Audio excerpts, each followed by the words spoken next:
جو شخص اچھے کام کرتا ہے وہ اپنی عقل کو ظاہر کرتا ہے، اور جو شخص اپنی زبان سے تول کر بات کرتا ہے وہ اپنے فضل پر دلیل کرتا ہے۔ کچھ رشتے اللہ خود ختم کرتا ہے تاکہ ہماری زندگی خراب نہ ہو سکے۔ بے شک وہ جو کرتا ہے بہتر کرتا ہے۔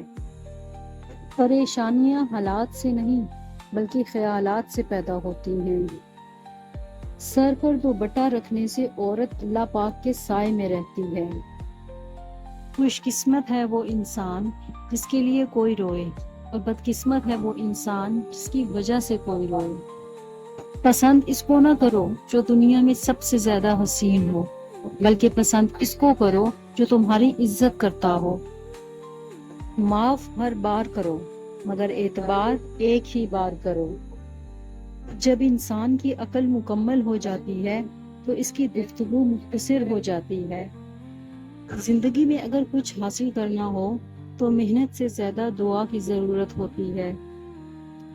جہاں سچائی اور خلوص نظر آئے وہیں دوستی کا ہاتھ بڑھاؤ، ورنہ تنہائی تمہاری بہترین ساتھی ہے۔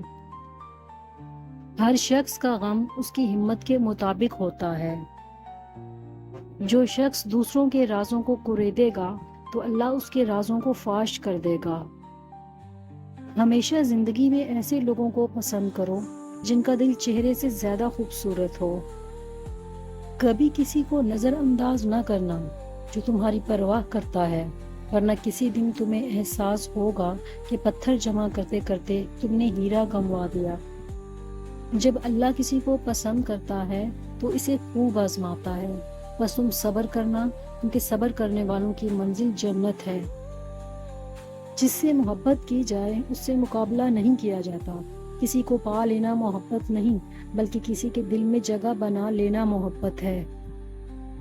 زندگی کے ہر موڑ پر صلح کرنا سیکھو، کیونکہ جھکتا وہی ہے جس میں جان ہوتی ہے، اکڑنا تو مردے کی پہچان ہوتی ہے۔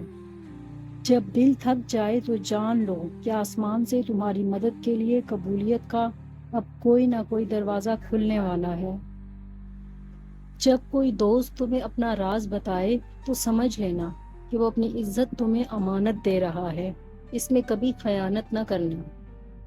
اگر موت کے بعد اپنی مرضی کی زندگی گزارنا چاہتے ہو تو موت سے پہلے اپنے رب کی مرضی کی زندگی گزارو۔ مجھے تعجب ہے اس شخص پر جو اپنی برائیوں کو جانتا ہے لیکن جب اسے برا کہا جائے تو ناراض ہو جاتا ہے۔ سب سے بہترین لقمہ وہ ہوتا ہے جو اپنی محنت سے کمایا جائے۔ ہمیشہ سچ بولو تاکہ تمہیں قسم کھانے کی ضرورت نہ پیش آئے۔ کوئی تمہارا دل دکھائے تو ناراض مت ہونا، کیونکہ قدرت کا قانون ہے کہ جس درخت کا پھل زیادہ میٹھا ہوتا ہے لوگ پتھر بھی اسی کو مارتے ہیں۔ صرف پیسے کا ہونا رزق نہیں ہے بلکہ نیک اولاد، اچھا اخلاق اور مخلص دوست بھی رزق میں شامل ہیں۔